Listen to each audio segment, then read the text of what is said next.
Mill demanded a key to our house in case of emergencies. She said, "I'm just trying to help." So I gave her a key that doesn't fit, she found out when she tried to let herself in uninvited. I'll never forget the first time I met Marla. Lyle and I had been dating for about 6 months, and he finally invited me to meet his mother. We drove out to her house in Shaker Heights, an upscale Cleveland suburb. Marla's home was practically a shrine to herself. Every room was decorated with pictures of Marla from every phase of her life, her wedding photos, her career woman headshots from the 80s, and even a framed article titled Marla's Tips for Success that she'd written for some obscure local magazine years ago. I remember whispering to Lyle, "Wow, your mom has really preserved her memories." He chuckled nervously, and I could tell by his stiff posture that he wasn't entirely comfortable either. Marla swept into the living room like she was walking onto a stage, smiling widely as she took in my appearance. "Talia, isn't it? Lyle's told me so much about you," she said, sizing me up with eyes that felt like they were cutting me open. "You know, you're not exactly what I pictured." I glanced at Lyle, a little taken aback. He looked away, as if pretending he hadn't heard. Marla took my hand with a grip that was a bit too firm, still smiling that fixed, almost eerie smile. "Oh, well," I stammered, trying to play along, "hopefully, I'm not disappointing you." She laughed, but there was no warmth in it. No. Just different." She turned to Lyle, already redirecting the conversation. "Did you bring that cheesecake I asked for?" It went like that the entire evening. Marla would talk over me, redirect conversations, and make offhand comments about Lyle's exes who, she hinted, were far more accomplished or polished. After we left, I asked Lyle about it, and he sighed, sounding exhausted. "She's just like that, she doesn't mean anything by it." I wanted to believe him, so I did. But that night lingered with me, and I couldn't shake the feeling that Marla didn't want me around. Over the next couple of years, she made that very clear. When Lyle and I got married, Marla managed to add her personal touch to every detail, whether we wanted it or not.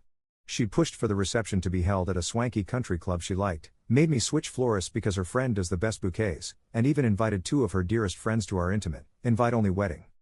When I told her, very gently, that Lyle and I had planned the wedding ourselves and didn't need her help, she played the victim. She put a hand over her heart, gave me a wounded look, and said, "I'm just trying to make things special for my son." Is that such a terrible thing? Then she added, with a forced laugh, "I thought you'd appreciate my help, Talia. It's not easy finding good taste, you know." Every time I tried to talk to Lyle about it, he'd just say, "That's how she is. She just likes being involved." He always sounded so resigned, like he'd given up fighting her years ago. After the wedding, I thought maybe the interference would slow down, but of course, I was wrong. Marla was relentless. When we bought our house, she offered us a down payment as a gift. I declined, politely, but Lyle accepted on our behalf, which turned out to be a huge mistake. Marla made it very clear that, because she'd invested in our home, she had a say in every single decision we made about it. "Do you really want to paint the walls gray? It's so dull. And that couch? I saw a beautiful one at the department store the other day. I could help you get a discount." Every conversation with her was like that, from the way we organized our kitchen cabinets to the curtains we chose for our bedroom. Lyle would roll his eyes, but he'd never actually confront her. Every time I tried to, he'd say, "She's just helping, it's her way of showing she cares." But then came the key incident, and that's where everything truly started unraveling. It was a Sunday afternoon, and Marla had invited herself over for lunch, as she often did. She sat at the table, primly sipping her tea, looking around at our home as if inspecting it for any faults. I was mid-bite when she casually dropped the question. "So, Talia, I've been meaning to ask. When can I get a key?" I looked at her, unsure if I'd heard her right. "A key? To our house?" "Yes, of course," she replied, giving me an innocent look that felt anything but. "You know, just in case of emergencies. What if you two go out of town, and something happens? Or what if I need to water the plants for you?" I forced a smile. "Well, Marla, we don't really go out of town much, and we have an automatic sprinkler system for the plants." She sighed, looking mildly frustrated. "It's not about the plants, Talia. It's about family. I just want to be able to help if something goes wrong. I can't be of much use if I'm locked out." Lyle sat quietly, staring down at his plate, clearly uncomfortable but not saying a word. I felt a rush of anger at his silence. I took a deep breath, reminding myself to stay calm. "Marla," I said slowly, "we appreciate your concern, but we don't feel comfortable giving out keys. If we need anything, we'll let you know." She looked at Lyle, her eyes narrowing. "You're really going to let her deny me a key? After everything I've done for you?" Lyle shifted in his seat, clearly torn. "Mom, it's not personal. We're trying to have some privacy." Marla's face hardened. "Privacy? From your own mother?" She scoffed, shaking her head. Well, I never thought I'd see the day my own son would treat me like a stranger. The tension in the room was suffocating. She eventually dropped the subject, but I knew this wasn't the end. The very next day, she sent Lyle a long, dramatic email, telling him how hurt she was and how she didn't understand why he was pushing her away. Lyle read it to me, shaking his head. "I don't know, Talia," he sighed. She doesn't understand boundaries." "No, she doesn't," I replied, my voice clipped. "And you're enabling her by never standing up to her." He gave me a look, a wounded puppy dog expression. "She's my mom, Talia. I can't just cut her off." "I'm not asking you to cut her off," I replied, frustrated. "I'm asking you to set boundaries. There's a difference." He didn't say anything, and the silence between us grew thicker. That night, as I lay in bed next to him, I felt a sense of dread. It was like a tiny crack had formed in our marriage, one that Marla was slowly wedging open. A few weeks went by, and I thought we'd finally put the key incident behind us. But then one afternoon, I got a call from Marla. "Talia, dear," she said, her voice dripping with that fake sweetness I'd come to recognize. "I know we talked about the key, and I respect your privacy, of course. But I just wanted to remind you that if you ever change your mind, I'm here. Just trying to help." I clenched the phone, feeling a surge of irritation. "Thanks, Marla. We'll let you know if we ever do." She sighed, a heavy, dramatic sound. "I'm only thinking of Lyle. He's my only son, you know. And with the way things are these days, I just worry about him. About both of you." When I didn't respond, she finally hung up, but I knew this wouldn't be the last of it. Then came her unannounced visit. I had a long day at work, and when I pulled into the driveway, there she was, standing by our front door, jiggling the handle. She was so focused on it that she didn't hear me approach. I watched her, half amused, half annoyed, until I finally said, "Looking for something?" She spun around, her face flushed with embarrassment. "Oh. Talia, I was just stopping by. I thought I'd surprise you." "By trying to get inside?" She cleared her throat, looking flustered. I thought my key would work. I was going to drop off some homemade muffins. I know Lyle loves them." I crossed my arms, keeping my voice steady. "I told you, Marla. We didn't want anyone else having a key." She opened her mouth to argue, but I held up a hand, cutting her off.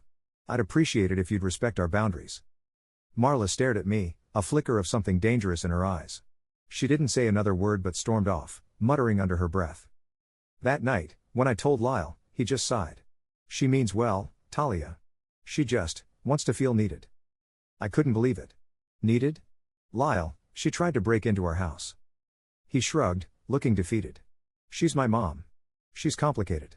You don't understand what it's like." "Maybe I don't," I replied, my voice trembling with frustration.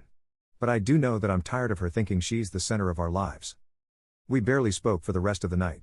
As I lay in bed, staring at the ceiling, I wondered how much longer I could keep doing this. After that night, I was done playing nice. Marla wasn't just invading my space, she was invading my marriage. I knew she had Lyle wrapped around her finger, and that no amount of polite boundary setting would change her behavior. So I decided it was time for a different approach. The next week, I went into planning mode. First, I talked to a lawyer, just to know my rights. I knew it was drastic, but at that point, I wanted to protect myself and our home from any more of her antics. I set up a meeting to revise the deed on the house, making sure my name was explicitly listed as the sole owner. Since I had been the primary buyer anyway, Lyle agreed to it, thinking it was just for paperwork reasons. He had no idea it was my first step in reclaiming control. Next, I decided to let Marla think she'd won a little. I knew that making her feel like she was getting closer would let her guard down. So, one day, I called her up and offered a truce. "Marla, I think maybe we got off on the wrong foot with the whole key thing," I said sweetly. She sounded delighted. "Oh, Talia, I knew you'd come around. Your family, after all." I forced a smile, even though she couldn't see me. "Yes, family. And because of that, I wanted to give you a little peace of mind." She was hooked. I could hear her practically vibrating with excitement through the phone. So I handed her another key, another dud, but a more convincing one this time. I made a show of handing it over in front of Lyle, all while she beamed at me like I just handed her a winning lottery ticket. Lyle was relieved, thinking I'd finally caved and that everything would be peaceful from here on out. Of course, I knew better. 2 nights later, Lyle and I were out to dinner, and I got a security alert on my phone. I'd recently installed a camera system in the house, a fact I conveniently forgot to mention to Marla. As I checked the feed, there she was, caught red-handed, trying to let herself into our house. She struggled with the lock, her face twisted in frustration, and after about 15 minutes, she finally gave up, fuming. I had to suppress a laugh watching her storm off in a huff. I showed Lyle the footage when we got home. At first, he looked shocked, then guilty. She really did that? He whispered, his face pale. Yes, she did, I replied, my voice cool. And this is why we need boundaries. I can't live like this, Lyle. He looked torn, finally seeing the impact his mother was having on our lives. It took a while, but he eventually agreed to have a serious conversation with Marla. It didn't go well. She blew up, accusing me of turning her son against her and forcing him to cut her out. But for once, Lyle didn't back down. I could see it in his eyes, he'd finally reached his limit. In a last-ditch effort to hold onto her influence, Marla tried a new tactic. A few weeks later, she called us and announced she'd be moving in with us temporarily. She'd decided it was best for the family, since she didn't want to be alone anymore, and she'd already given up her lease on her apartment. She acted like it was already settled, like we didn't even have a say. That's when I finally decided to put my plan into motion. The night before she was supposed to move in, I stayed up late making sure everything was in order. I rented a moving truck and contacted a storage facility in her name, using her address so she'd get the receipt. I packed up everything she had stored at our house, even the smallest trinkets she'd accidentally left over the years, and loaded them into the truck. Every mug, every framed photo of her, every blanket, gone. Early the next morning, I drove the truck to her new storage unit and left everything there. Then I changed the locks on the house and canceled her key entirely.